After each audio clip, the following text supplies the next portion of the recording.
This world is all about branding and marketing. The #1 branders in the universe is the United States.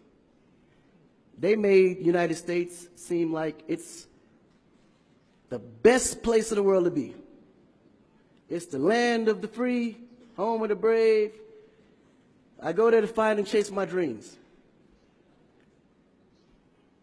We have to be able to tell our own stories. Directors, filmmakers, entertainers, it's going to be clearly, and the press, it's going to be your job to redefine how people think about Africa.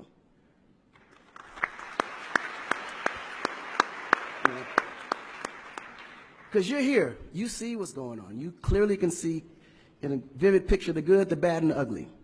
What you choose to put out there is what the world is going to get. Because I can tell you right now, in Chicago alone, there's more people dying in Chicago than there was in the war in Iraq. But you would never see that.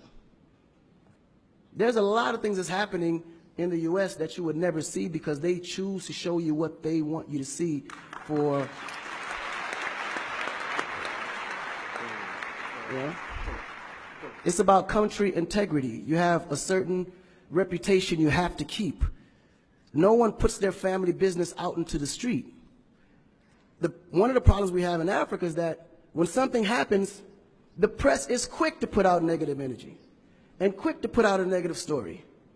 And then that story goes on to internet and other broadcasting systems take it and they post it.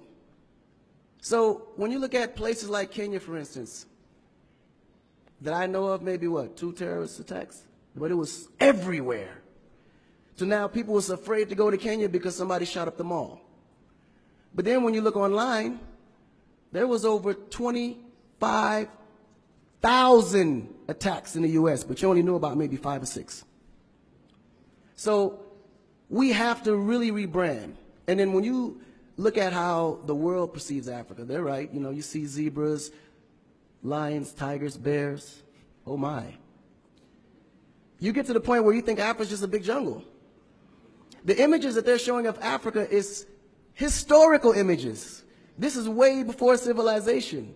This is when they were still, you know, battling with spears, like times of Shaka Zulu.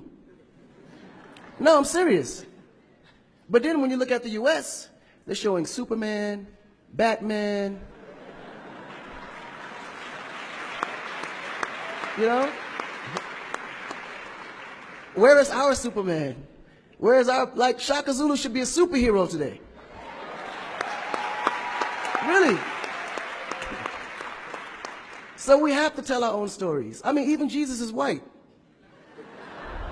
And you believe it. But it's okay because how you were framed, if you taught something from the day you were born, and your mother taught you that, your father taught you that, it's real.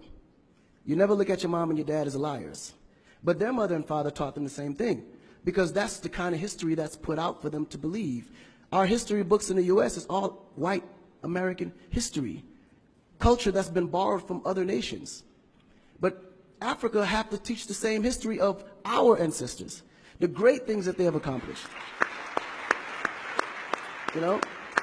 And it's going to be the jobs of directors like yourself, filmmakers like yourself, to narrate that story. How do we want to be perceived? How do we want that story to be narrated to the rest of the world? This younger generation, we kind of figured it out. Because now, when you look at hip-hop in America, every rapper is rich. Gold chains, Bentleys, nice girls by the pool with bathing suits in this big mansion. And then, when the video's over, they get on their phone and call an Uber. They don't even come in the Bentley that you just saw in the TV. But you go to Nigeria, we got Wizkid, Davido, P-Square, all these guys driving a Bentley, Mercedes. They actually own those cars. That's the difference. But if we don't translate that, they will never know. They think we're going to leave the shoot and go home on a horse or a zebra. Because that's what they know. This is why African Americans are so afraid of Africa. You mention Africa, they start shaking. There's so much fear. They don't know how to translate that It was just recent that people are now saying, yeah, man, you know what? I rock with Africans, man. You know what I'm saying? I want to do some collaborations, man. Yo, man, I need an Afrobeat remix, you know what I'm saying? But before, they'd be like, man, I don't know that dude. I'm not putting him on my record. So the younger generation is slowly understanding how you have to rebrand the culture, because the culture has adapted. They've actually took everything that we've created and made it look better. They made a superstar look like a superstar.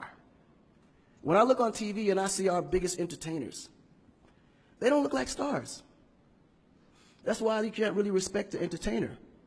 If a politician saw a singer, he'd just be like, oh, he's just a local singer. But if he go to that local singer's performance, he may sell out the stadium because he has a huge influence, but the image is not there. So we have to take the image as a huge accountability for ourselves and realize that Africa really does have a reputation. But if we allow our stories to be told, our stories will be told according to their agenda on what they need to be able to benefit from Africa. So we have to tell our story so we can be able to understand how we can utilize that story to benefit for our agenda. You know? So in closing, this job is for the entertainers, the filmmakers, the reporters, and anyone that creates content. We have to rebrand. And we have to rebrand it in the way that we see it and tell the story to where they can understand it, feel comfortable, and want to come here and invest. Right? To add to what Akon